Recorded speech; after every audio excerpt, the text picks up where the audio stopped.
Dr. Samineh Shaheem. Oh my goodness. What a pleasure. How are you doing, ma'am? I'm doing great, Scott, to be sitting here with you, but yet across, this pond.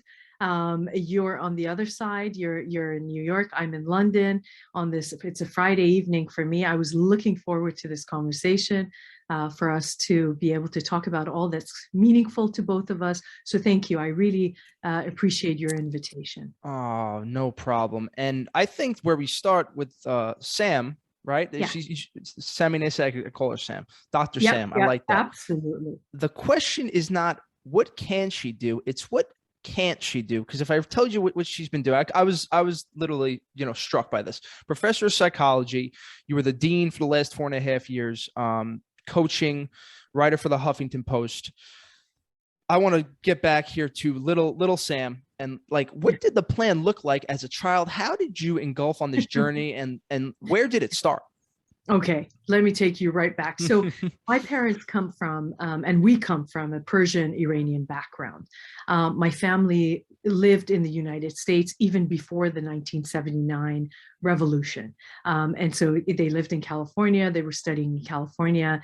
And I lived in lots of different places, Scott. I lived in Vancouver, British Columbia. I grew up in Corona Del Mar, Orange County, London, and for a while in Dubai, United Arab Emirates as well.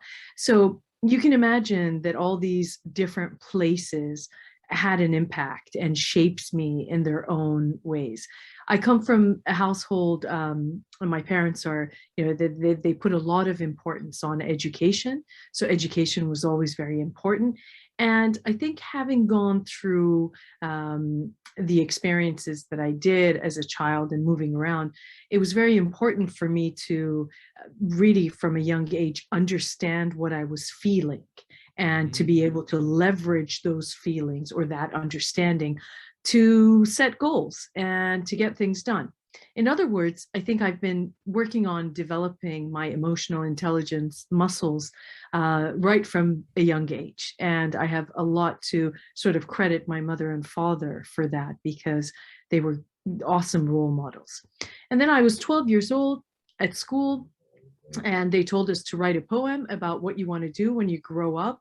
And I wrote this poem about wanting to be a psychologist. I wasn't sure at that point what that entailed, much to my parents' worry and surprise. And they said, oh no, and please, and it's very difficult, and you may be in difficult environments and things like that. But I knew what I wanted to do. I persevered. I did my undergraduate degree in cross-cultural psychology. And that was important for me, Scott, because I I started realizing, you know, quite early on that depression or anxiety or sadness or parenting techniques, it's not the same from Nepal to New Delhi to New York. But there were these great European, Western, North American thinkers who were writing about truths of Mhm. how the world should be and how people, in terms of psychology and human behavior. And I wanted to kind of break it down and look at it from a more nuanced perspective, in that how did these things look different in different countries. So I started studying cross-cultural psychology.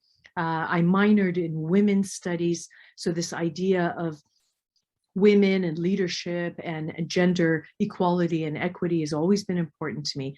Then I did my master's in organizational psychology, so industrial occupational psychology, everything related to the employee performance, potential, well-being, and how that the culture of the organization can be tuned and optimized to make sure that it's a good ecology for the people who work there as well as for the business. For my PhD, I dove into looking at people in cultural transition. So kind of like, my story, my family story, a lot of people, immigrant stories. What happens when you go from your host country to another, excuse me, from your home country and you go to a host country? Mm. What happens to your identity? What happens to your cultural identity? What changes? What stays the same? What are the subtractions? What are the additions? And then what happens during repatriation for people who go back home? Is home still home? What's changed? And how do they once again negotiate a place for them to be able to adapt and fit in? Wow. Now, I'm going to take that and dig a little deeper. What does it look like? Because I am 20 minutes away from the home I lived in. I can't leave my mama's boy, Brooklyn. Everybody Oh, knows that story. so What nice. what does it look like? Because if you told me, Scott, you're leaving, going to another country, it's something I feel like I should do, and I feel like it makes you better and more cultured, and you get to see everything, and there's even awareness to it. What is the general pattern for people who go from their home country over to a host country? Particularly, let's use America, because I feel like it's just tough to live here, just in general. But what does that look like? I know. And I think it depends on a number of variables, Scott. So what I found in my research is the first thing is how much prior travel experience has this person had? Okay, and as you can imagine, the least amount of experience that people have had, the tougher some of the challenges might be of adaptation. Mm-hmm. But also that depends on the cultural distance of the country that you're from and the country that you're moving into. So for example, a Chinese or Japanese student coming into the United States might have more challenges than an English student, a British student coming from the UK and going to the United States, right? And the same with expats. Then it's important for us to consider language proficiency. Scott, if you don't speak the language, oftentimes people talk about feeling blind, and feeling like they're almost navigating their way in this new environment with blinders, full blindfold on, not even blinders. So language proficiency is very important. Motivation of why you're going and living in another country. And some of the participants that I spoke to, they had gone through something really tough in their home country, and they kind of wanted to leave it all behind and start afresh.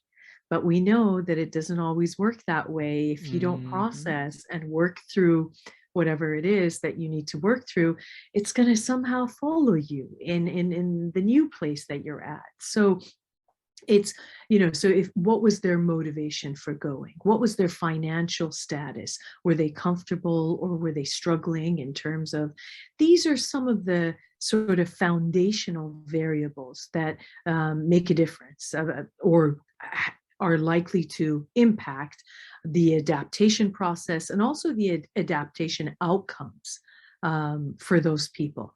Scott, you said the United States, the US, the UK, Australia, they're kind of known as, they're known as melting pots, right? Sure. So people come from different cultures, different backgrounds, and then they join into this mainstream, let's say, cultural identity. They assimilate, right?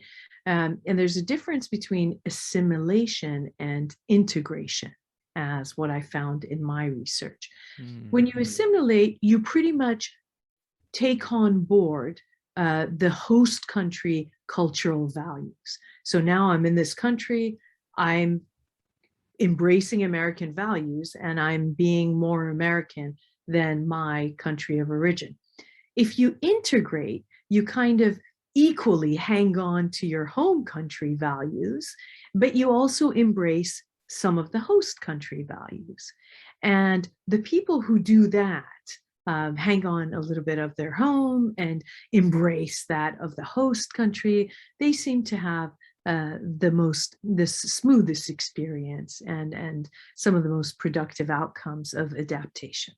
It's so interesting to talk about. So I'm reading a couple books about just how much the cultural and society norms really impact who you become as a person. Because growing up in my 20s, I would say I did everything my mother wanted me to. I got married. I had a big paying job in a hedge fund. She could tell everybody here, oh, my son's a CPA, all that stuff. And I get there and I'm married by 27 and I go, this just doesn't feel right. But I did everything the right way. And then you start looking, and I never took that critical thinking of saying, what's important to me?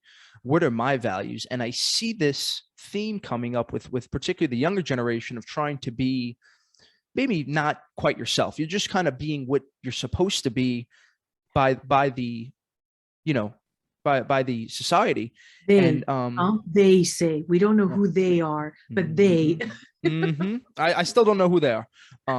And for some reason, I just think we're going to end up being a lot of people who are a little more uncertain and a little more anxious. And I think we're slowly seeing this with just identification issues. And, we're seeing stuff with the way, our languages and HR problems, all this stuff. How much do you think that comes into play with particularly America and being able to assimilate to this country that could be a melting pot? Because even I'm from New York, but Brooklyn was a little bit that typical Brooklyn Italian stuff where we'd see the Asian kid or this kid and people would make fun of them for the way they spoke. And I go, listen, try sending yourself to China. Send me to China. I wouldn't be able to speak a word. So I always appreciated those kids. And I think I had a connection with them because I understand what it's like to feel like an outsider. And I think that's the point of what I'm trying to do is being an outsider. It has cons to it, but certainly being unique and individualized is a big, big plus. Agreed. Absolutely. And I think, society plays a big role in shaping our models of reality, our systems of living. And a lot of that starts out as cobwebs, or maybe they're whispers, I would say, in terms of who we need to be. Some of it is quite tangible, is quite direct and explicit. And we go through this socialization process at our home, in our family, and they teach us, the rights and wrongs of life and the rules and the regulations. And that's quite tangible. But a lot of it, Scott, is abstract. Right? Yes, we learned through observation. We learned through modeling certain behavior. And it's not until in our mid-20s, maybe early 20s, and to be honest with you, truth be told, some people never question the fact that, these truths that we hold or we believe in, or these ideals or ideas of how life should be, what I should be doing, what I, could be doing, it's not really something that people entertain or give themselves the luxury to be able to do because we're kept busy, right? With the mortgages and the loans and the bills and the so on and so forth. When am I going to stop and say, wait a minute, what am I doing here? Like, how is it that I'm, getting a loan to pay for things that I don't know if I'm ever going to use or not use, or how am I tying myself up to these structures? What preparation do I have for marriage? How long have I known this person? It's tougher to get a driving license from the DMV than to get married, and then children, anyone can have a child. What what training do we give human beings for them to be able to bring life into this world? Sure, there's some nurses that speak to women in the hospitals and maybe family members and things, but these are massive life transitions and life experiences that we take them for granted. We think simply by the merit of being human that we should know how to and when to do these things, right? And there's this whole concept of, for example, mom shaming nowadays. You see it on social media. There's no perfect mom. And nobody talks about how difficult it is to have a child. Why don't we talk more about the challenges, how hard it is, how difficult it is? Because in society, Scott, we're obsessed with beginnings.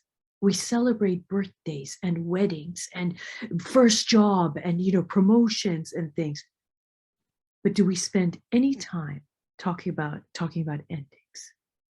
Do we teach our children what it means that one day when you have a fight with your best friend, the way your heart is going to break into 1,000 pieces, how do you pick up those pieces and put your heart back together again? What does it mean to get divorced? What does it mean to lose your job? What does it mean to be made redundant? What does it mean to lose one's country, to move to another country. We don't talk about endings. We're obsessed with beginnings.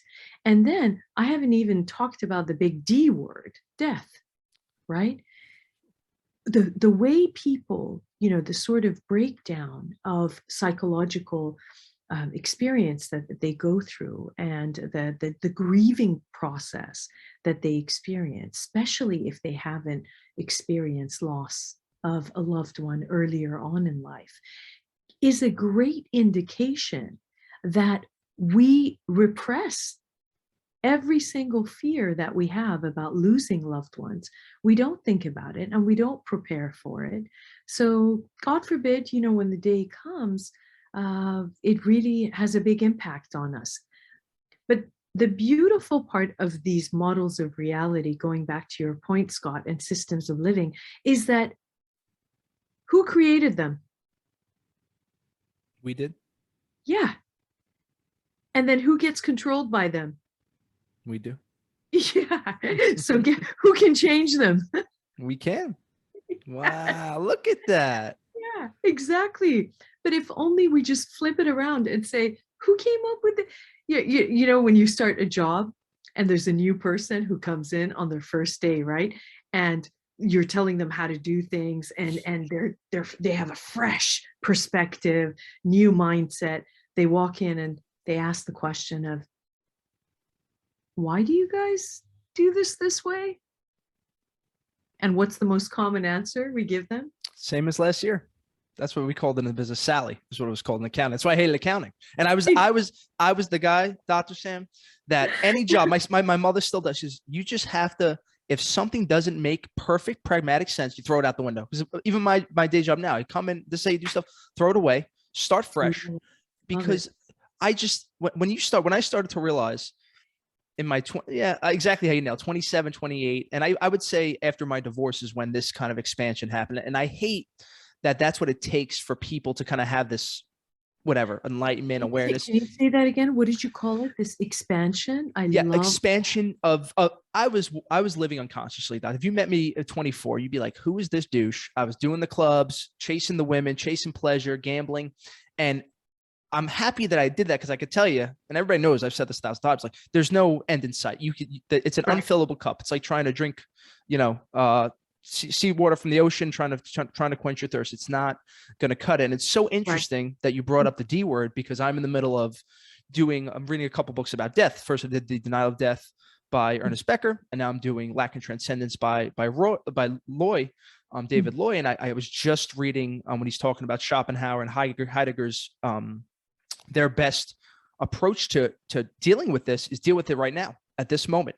Be able to, and it's so interesting that the first thing you said, which I'm still thinking about, when you were feeling as a kid, because for me and some of my listeners, people that come to me, is like, I'm a thinker. And I think being a New York guy, Westerner, thinking is easy, doing is easy, but feeling, even for me, it's still like, I don't grasp it quite yet, because maybe I don't know what you're feeling, or you have to sit with these things. And that's why my meditation has become such a huge part of me, because that's like the best part of my day. I get to sit, I can feel things. And I think if people took more time to sit with these thoughts and understand that your consciousness and who you are goes deeper, the same way you could get better at a video game, the same way you could get better at anything, you could still be able to understand yourself more. And I think that's an undervalued practice. Agreed. Absolutely. And it's very much also associated with Carol Dweck's growth mindset, right? Of like, just stay engaged. Don't worry about the process. Don't worry about this feeling awkward, or you're not showing where this is going. Don't worry about the outcome. We can never try and predict as effectively as we'd like. But, two of our basic needs, psychological needs, Scott, is this idea of predictability and controllability, right? And so if we don't have that, it can sometimes make us feel quite uncomfortable and anxious in what we're doing. But I think, given that my sort of main influences were these two wonderful people, very different from each other. My father is in insurance, has always been all his life, a legend in every sense of the word, has been, CEO, board member of one of the biggest insurance companies in the world, has led hundreds and hundreds of people. My mom is incredibly passionate and fashionable, and she's always been in design, in the world of design, very different from each other, but very complementary. And for them, this idea of learning is living. And that was instilled in me from a very young age. And part of learning is not external learning, is self-learning, right? Who am I? Self-awareness, learning about myself. And then the feelings get folded into that educational process that way. Listen, yeah, you need to know your thoughts, but if you don't befriend your feelings and understand, who these guys are and for how long am I going to let them in to my mental and spiritual, which eventually affects my physical repertoire. If I don't know them, like why would we let someone we don't know into our home, right? But how is it that we let these emotions in all the time without really understanding why are they here? Is this based on a default modality? How can I learn more about this by design? So for example, fear, right? You mentioned earlier, you said my role as dean and executive director of an international business school. I had about 30 employees and professors, about 14 professors, and hundreds of students every year at a graduate school that I had to be in charge of. And I was in charge of academics as well as operations. And, this idea of moments in which one experiences anxiety or fear, we call them the same thing. We say this is anxiety, but no two experiences of anxiety is the same, right? Like it's very different if I'm anxious before a presentation, or if I'm anxious if I'm waiting for, results from the doctor.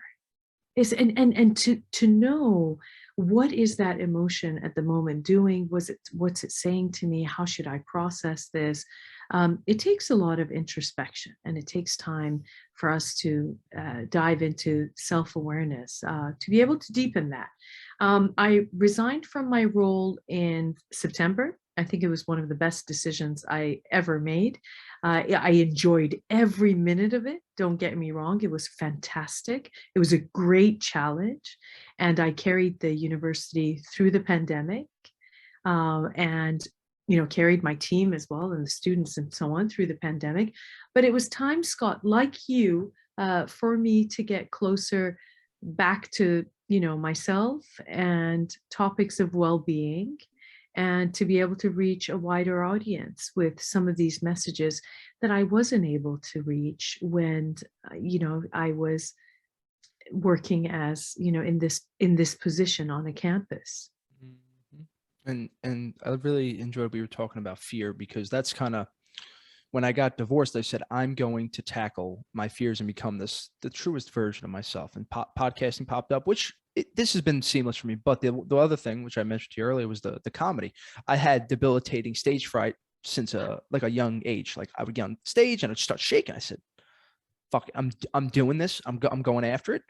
Yeah. And up to the point of actually doing shows, it was terrifying. But now 150, 160 shows, it's like, I wish I would have done this as a kid, because I think it was 12 years old is when I had a big blow up, and looking at that big dragon, right? That's where we get these tales of dragons and reptilians. That's why we're scared of them. If you look your dragon in the eye and like attack it and go after it instead of running away, it just solved all the issues. And now I'm like, life is easy. There's no fear. So I have this thing now. Anytime I have that anxiety, I ask myself, is this fight or is it flight? And usually, am I in danger? Most of the time, I'm not.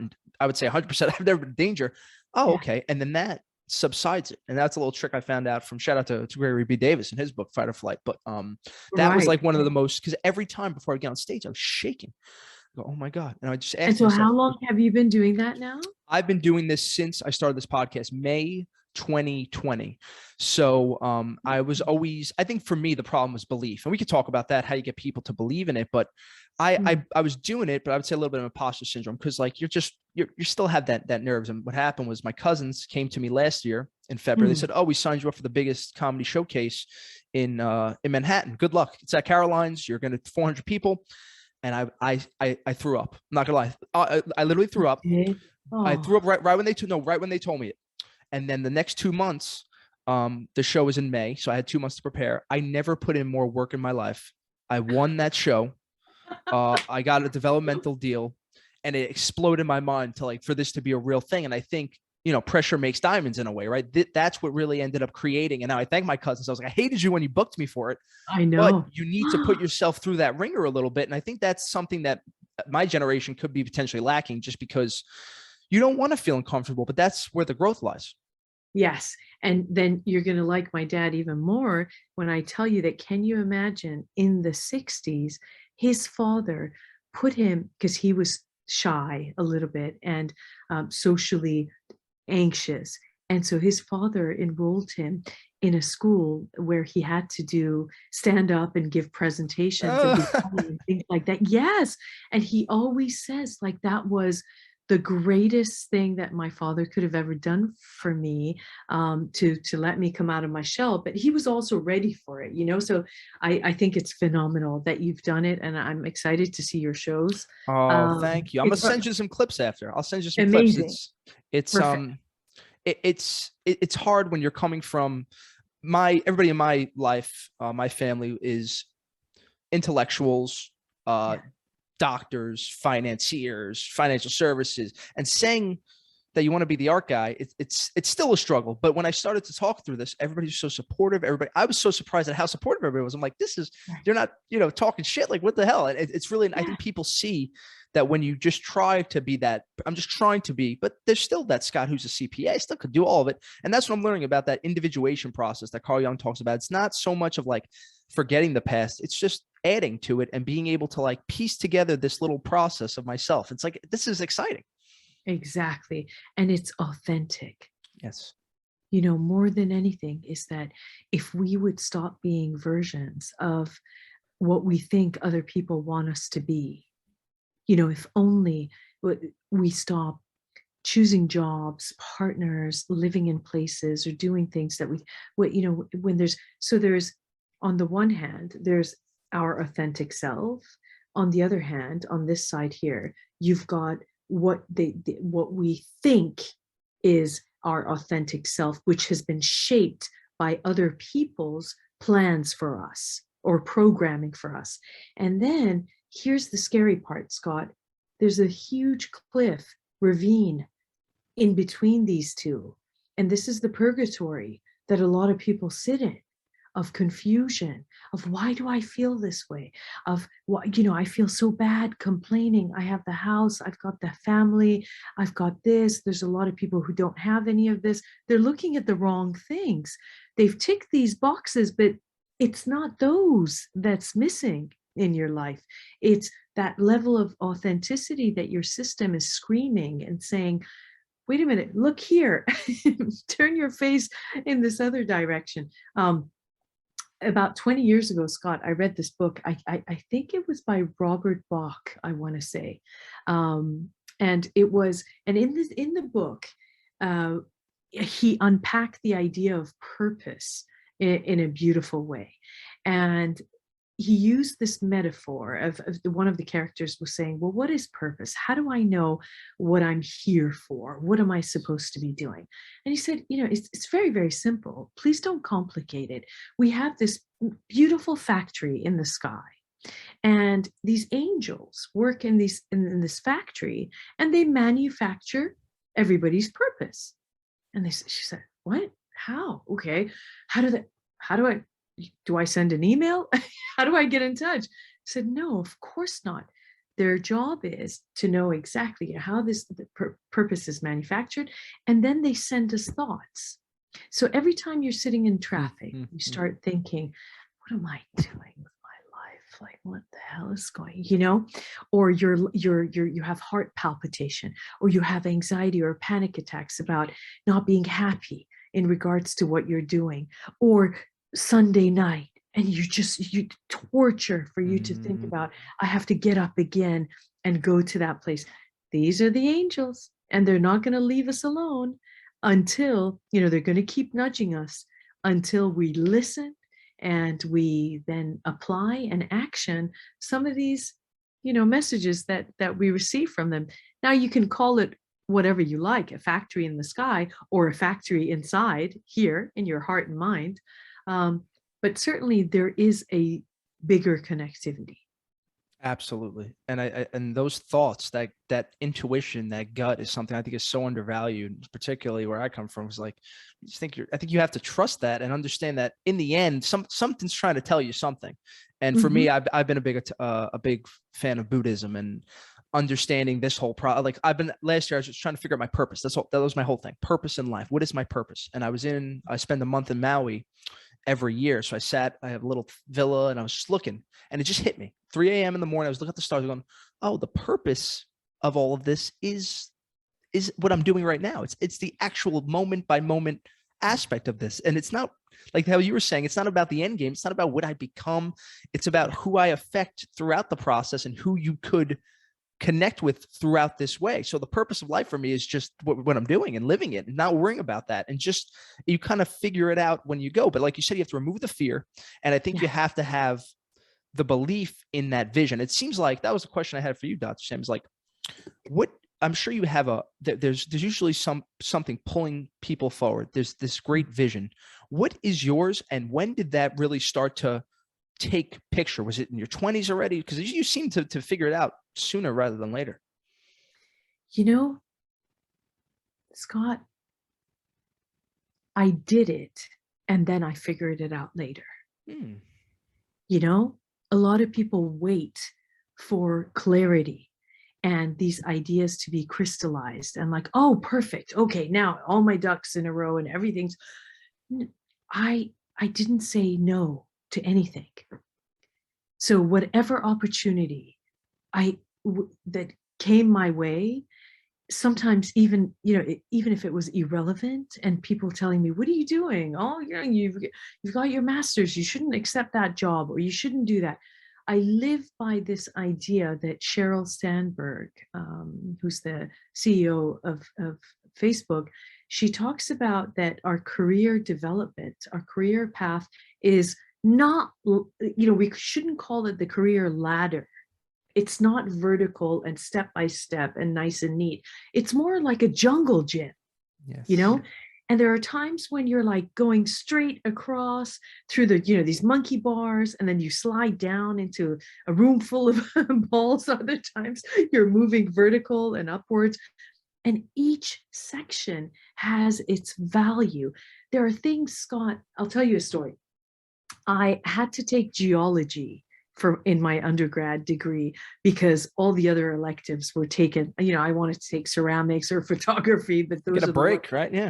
Yeah, they get people signed in them first. So what was left was geology. I said, oh my God, what else for a whole semester? What do I want to know about rocks? It's what am I going to learn about that?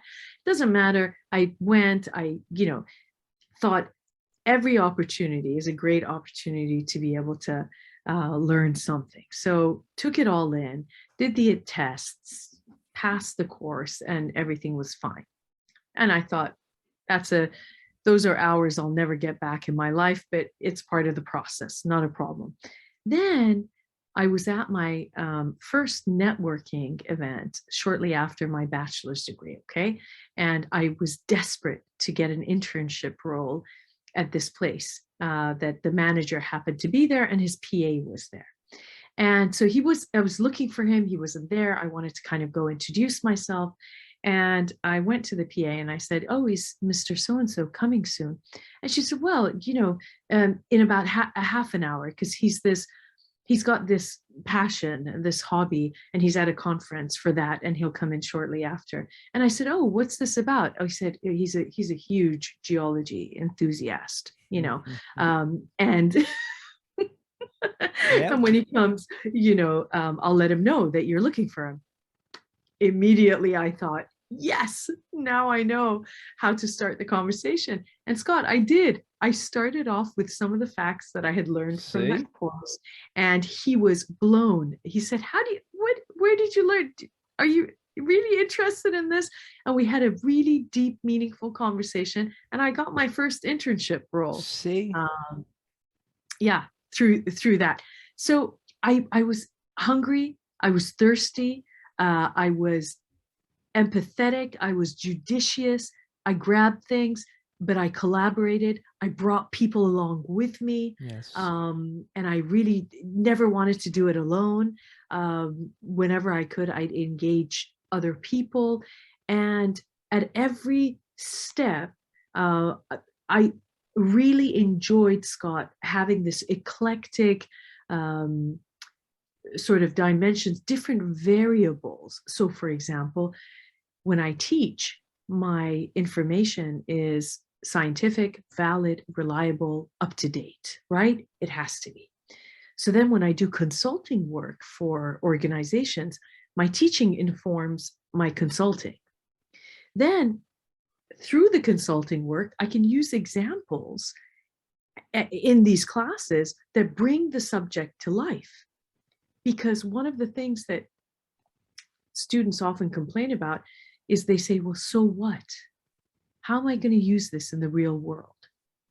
How is this subject of any relevance to me out there when I first start my job? And as being, dean and executive director, I would meet CEOs and managing directors, and I'd ask them, Scott, what are you looking for from one of my graduates if you want to hire someone with an MBA? What do you want? How often do you think, Scott, they said, well, I want them to be able to write a 10,000 word essay and to be able to test effectively? Nobody. Yep. Nobody said that. These people would tell me, Dr. Shaheem, I want someone who can stand up and confidently express their ideas, influence, persuade, to have a growth mindset, to have self-awareness, to be able to collaborate with others effectively, to inspire productivity, to be able to resolve conflict. These are the things we need. The other stuff they'll learn on the job, right? Exactly. And I really think education is probably one of these industries that hasn't progressed much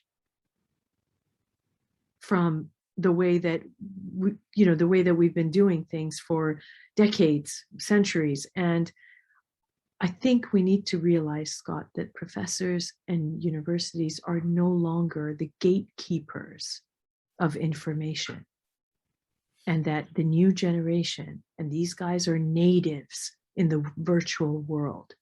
I was an immigrant into that world. I had to learn my way around it. I was an immigrant. My son, who's 20, he's a native. The new generation, I mean, they're totally integrated within that world. My parents were refugees they didn't want to be there. They don't know what to do and how to do, but they were cast into it because they want to keep in touch with their grandchildren, right? So what happens is that these kids now, you sit around the dinner table with them, and you can't just BS, because they'll Google it in 5.2 seconds and they'll find a better way of solving a particular problem. So I need to know, as a learner, teach me how to think, not what to think. Teach me critical thinking. Teach me how to exercise my creativity muscles. Teach me how to come up with solutions. Teach me how to make better decisions. Teach me how to resolve conflict. And then I can have access to information and be able to solve real world problems. I think, rather than spoon feeding the information to them, they have it all. They've got access to it. Wow, that is such a humble approach from a person so successful. Now, do you think other deans and other teachers would be so humble in that saying? Because I'm not too familiar with educators, but I've heard that they could be the other way. I agree with you. I think there are a lot of people who still feel like, we've got to remain the gatekeepers of this information. But I think that kind of thinking is redundant. And there are a lot of people like me, Scott, who have realized and woken up to the fact that we need to innovate and we need to do things differently for education to include essentials, to get students ready for work and for life, not for more school. Ken Livingston said this in his TED Talk. Universities prepare kids for more school. They don't prepare them for life and for work. And so what we need to do, I mean, to varying degrees, of course, and it depends what the subjects are and so on, but we really need to put more of an emphasis to prepare kids for life, prepare them for work. And there are subjects such as self-science. We study the natural sciences, we study social sciences. How is it that we don't talk about confidence or shyness or fear or courage or emotional intelligence right from,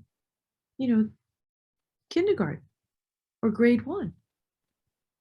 How nice would it be for children to learn how to resolve conflict properly using a structure of how you raise an issue, how you listen actively, how you empathize and validate the feelings of the other person, how to apologize and move forward wiser and stronger.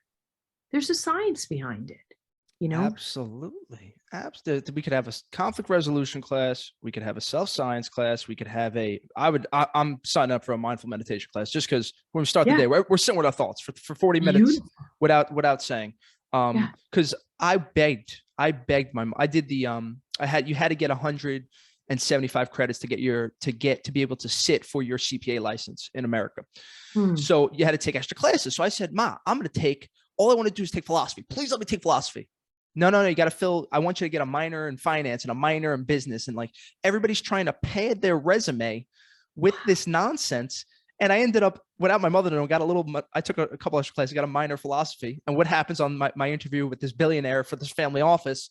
Oh, I see you have a minor in philosophy. It's the same thing that you were talking about. Wow. And it's like, I wonder still, if I would have took more philosophy classes, because my cousins are all philosophy and psychology majors, not making too much money. And they tell me, you did it the right way. You got the money and now you're doing it for fun. And I'm like, I think that's good, but it all doesn't really matter. It's just about, I just love to learn. And I don't care if I have a degree to it. I don't care if I have this, like I try to read a spiritual book, philosophy or spiritual book, and a psychology book once a week now.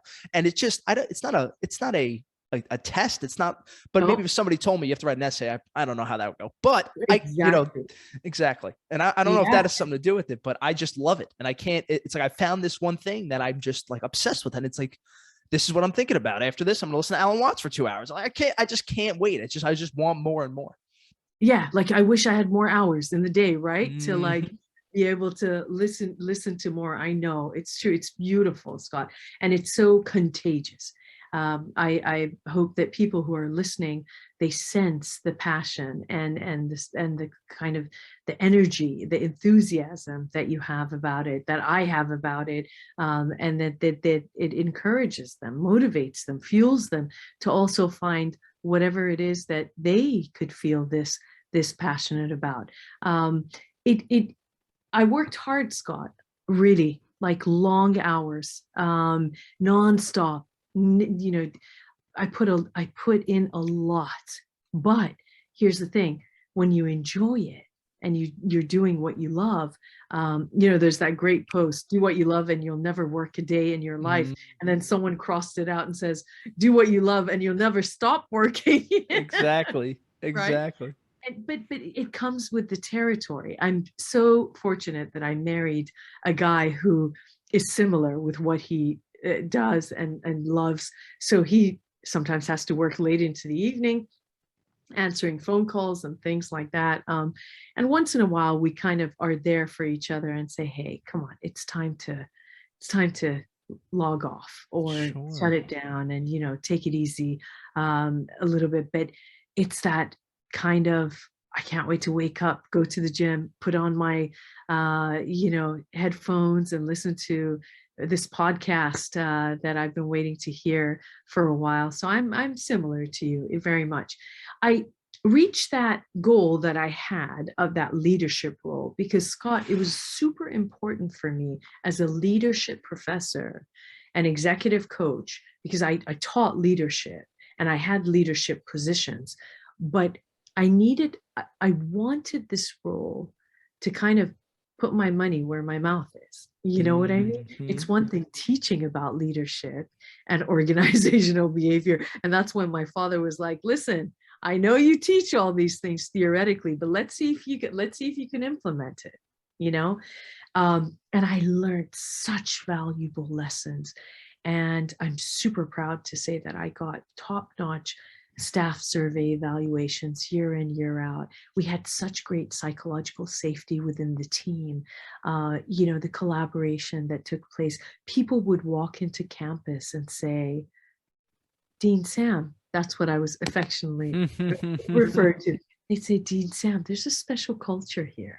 There's a vibe here. There's something. And I was the DJ. I'd play the music on most days. I have a killer playlist, really good playlist. And I love that it was visible, that it could be felt.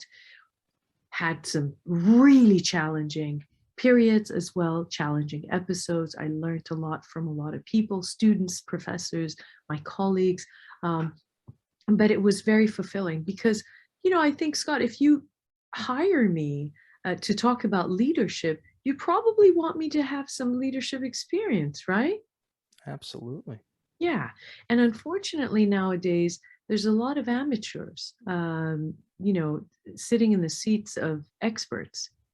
And I think that we've got to be a little bit more careful with social media as to who we listen to and who we're influenced by. Sure, everyone can have an opinion, but if your opinion is not valid, reliable, informed, backed up with data, then one has to be very careful as to how loudly they're trying to share that idea, and for what purpose.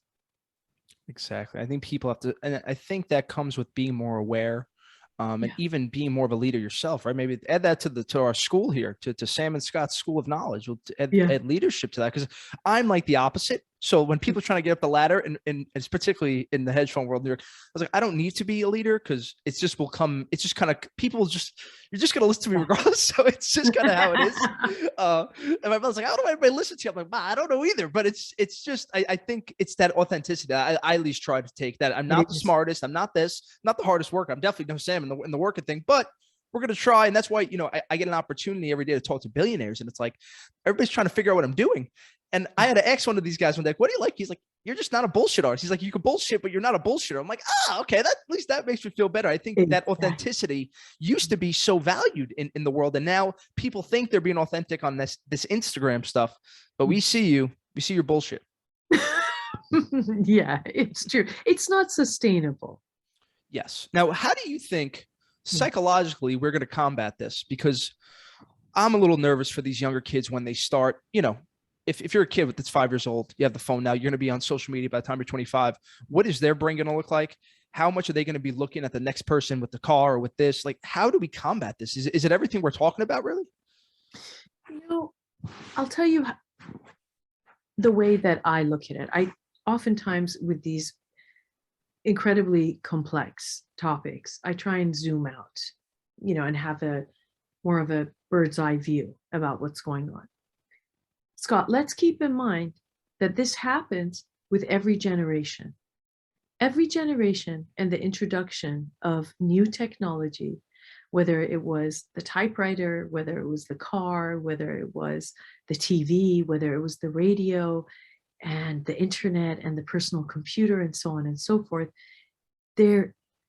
these new advancements came with a certain amount of anxiety and trepidation about, whoa, we have a stranger in our living room, the tube, the idiot box that this it's now sitting with us, with my family, and we're all sitting together listening to this, to these people. And I think what happens is that there's this dialectic situation, dialectic relationship in which we shape or innovate and create this technology that in turn shapes us and is able to influence us. And each generation then is shaped based on what's necessary or how it's necessary for them to adapt in that new environment. So certainly if my father is looking at this new generation and examining the way in which they've changed, he does so with a certain amount of anxiety, right? But for the kids, that's just life. The same way it was for us when we were born in that particular time.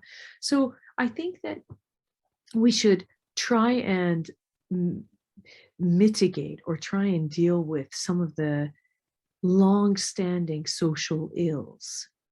Let's go to the root cause of the problem. Why is it that this person is so broken or so wounded that they need to be so angry to lash out at others and swear at others on social media? Don't blame the vehicle, right? Let's get to the root cause. Why doesn't everyone have access to mental health support? Why is it that children from a young age, in some countries doesn't even exist, and in other countries, there's a waiting list of 6 or 7 months before they can have access to speak to someone? Why is it that some people, they can't even afford that kind of help because they live in a country in which it's not part of their national health service, right? In the UK, it is, but there's such long waiting lists for these people to get help. So my point here, Scott, is we see the social ills, and yes, the vehicle or these platforms have surfaced them or make them more visible. But if we really want to help the generations, what we need to do is go to the root cause of what's causing them these issues, and how to make sure that they're better adjusted and more balanced as individuals as they grow and mature. Absolutely. Well said. Wow. No, and I had a CIA analyst on. His name was Martin Gurry. He wrote a book, The Revolt of the Public, which broke down the change of the last 20 years, that how technology has just absolutely exploded. And since 2000 on, 99% of public information has become available. So before that, it's only been 1%. And I asked him the same question. He said, fix your personal sphere first. Fix what's going on inside before you start changing what's outside. I believe Jordan Peterson said the same thing. Yes. And I think if people start looking at that instead of getting mad at, oh, President Biden's dumb. Yeah, he's dumb. Who cares? It's not paying my bills. It's not making me have more calm. And I think that's part of why I love what I do, because you see it, right? It's like dropping a rock and the thing. All these little kids are just changing it. And I think all of us have different voices. You are much more educated and more, better at speaking than I am, but I'm still trying my best here. Sure, no, you're great. I'd love hearing you speak, because you speak with passion. Oh, I'm trying, Sam. And isn't Jordan Peterson amazing? Jordan, I saw him at the one of the theaters here last week, and he was one of the guys who got me on this. And I've read all his books, and I think some people are too hard on him, because I think for the minds of the young male 18 to 40, he's been an inspiration for me. He's been an inspiration for a lot of people. And did you ever see that when the people ask him, why do you think young men have gravitated towards you? Because they thought that they can trap him with that question of saying, yes, well, I say things that adhere to what they want to hear, or that's what they were trying to lead him towards. Yeah, and he said, it's simple. Who's watching YouTube? Young men. That's it. And he had the data. He had the data there. Yeah, he had the data. He said, let me show you the statistical frequency of who's there. And plus, there's been a great emphasis on women and women's health recently, which may have resulted in, the sort of shelving or marginalization of some of the young men. And so it could be a combination of those two. And I thought that was a brilliant answer.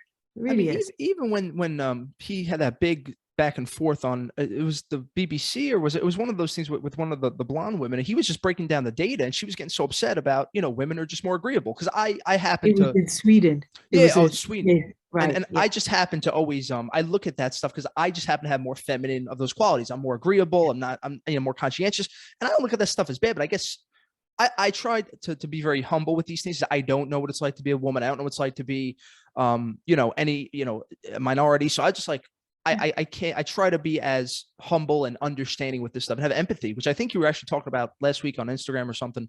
That empathy is something like naturally not that empathetic. I'll blame my mother. Cal, you're listening. Sorry, it's just like, oh, what's this? What's this What's your shithead? name?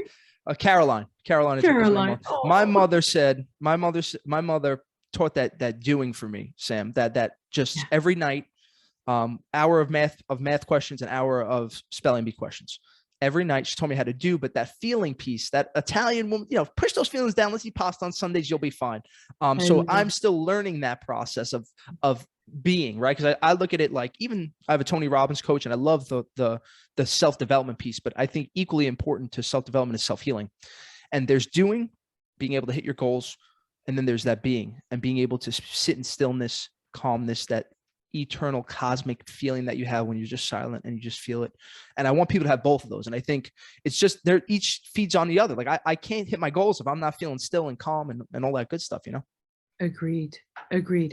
Absolutely. Yes. And it is, we need both. We need the feeling, we need the doing. They've got to come kind of hand in hand with one another. I am super excited to be able to, try and help others reach this kind of state as you're describing. I think it's very, very important to be able to kind of open the door for them to be able to look in, because you asked me, Scott, what's it like living and traveling in these different countries? And I think one of the best metaphors I heard in relation to this was, it's like, imagine that yourself is a house, and every time you live in a different country or a different place, a new window opens within that house, and then the sort of different perspectives that you have. But I really don't think that one needs to necessarily travel to gain those insights. It's beautiful if you have the opportunities. It definitely is the ideal scenario, but one can, if you are mindful enough and you develop your self-awareness to the point where you're able to not only learn new things, but unlearn certain habits, to be able to unlearn those, undo those, and also look at things sometimes through new lenses. I'm sure you do this as well. Sometimes I pick up books that I read 10, 12 years ago, and I read those books again, and I think, is this the same book? Right. Because this feels like a different book. It feels like it's been written in a different way. And so having those varying perspectives and being open to them is important. Coming from a different background helps you have greater empathy about that. As a woman who has been in leadership position, in different leadership positions, I think it's very important for us, Scott, not to allow this recent sort of divergence or divide come in between us, whether it's cultures or whether it's gender. I was asked to do female only or people from a certain background only circles and events. And to be honest with you, my values don't align with those kinds of exclusive groups and memberships. Why? Because if they happened in the past, if there were male only groups or certain nationality only were permitted to take part, and if that was wrong, then why would we repeat it again Exactly. today? In fact, I want to sit with the gentleman. I want to invite them to the discussion. I want them to hear about some of the struggles that we've had. Why would I keep them out of that discussion? You know, why would I keep them? Why wouldn't they have access to those conversations? And from a diversity point of view, I think nowadays it's challenging. It's quite complex. But what you said that triggered this thought process for me, you said, I want to know, I want to learn. Maybe I don't, maybe I'm not from that background. And I think that's beautiful, Scott. And I feel I have a moral and ethical duty to sit with you, to explain to you, to talk about these things, not for me to say, hey, go and do your own work on this, or that it's not my place to tell you. I'm not like that. And there may be some people who are like that out there, and all power to them. But what I'm saying is, if we're going to continue collaborating and communicating with emotional intelligence, I want to sit side by side and hold your hand and explain to you some of these things. I'm not going to tell you, Exactly. good luck. No, Figure well it out said. yourself. Well said. And I think a lot of the issues that people have issues with is more about unveiling the disillusion that we're seeing. And it's funny we're talking about that, because I take now since I started this whole thing, I take a trip by myself once a year for about 3 to 4 weeks. This year's going to be Switzerland. Just popped up. I'm going to be like Carl Jung. I'm going to sit, Lake Zurich, and I'm just going to sit. I'm going to read books. And people are trying to get on my trips. I'm like, guys, no. This is called, because I look at myself like a shaman, right? I don't want people to tell me who I am. I don't mean that in a bad way. I've had to have this conversation with my boss. I just go away. I want the essence of me, who I really am as a soul, will come out. If I'm not going to be spoken about this, Scott, go do that, just nonsense. And you just get to be yourself. And I've had my little cousins doing this. First day, they're freaking out. Scott, I got to eat by myself. That by the third day, everybody's like, wow, this is nice. I go, it's not bad. It's not too bad. But you sat with the comfort, Yes. discomfort, yep. right? You sat with what was uncomfortable. And it is, when one is in a cocoon, it's sometimes suffocating. It's not comfortable, but it's worth the metamorphosis. Exactly. Because once you develop those, the wings. Have you heard the story, Scott, of the lady who tried to help the butterflies emerge from their chrysalis? Have you heard that story? No, I have not. Let me tell you real quick. Yeah, So there's a story of a lady who's fascinated by this process, this growth transformation process. And she gets 2 of these, they're called chrysalis, I think, as the butterflies are waiting to emerge once they've gone through, being a caterpillar and then cocooning and into that process. So she gets 2 of them. And the first one, she sees that after a certain period of time that it starts cracking, it starts crackling, and it's time for the butterfly to emerge. It takes hours. It's a difficult process. She sees that there's lots of struggle that the butterfly is going through. And it takes a while, right? And she can see that there's ways in which the butterfly, before it emerges, it's going through challenges and difficulties. But finally, the wings spread open on either side. It breaks through and it flops on the table. And then after, a few seconds, the butterfly spreads its wings and it flies, right? And she sees this miraculous, beautiful process that she's been part of. But she thinks to herself, wait a minute, but if only next time with the other chrysalis, if I could help the butterfly emerge faster. So she gets a blade, and as soon as she sees the first cracks, she starts cutting the outer layer to try and help the butterfly emerge faster and more easily.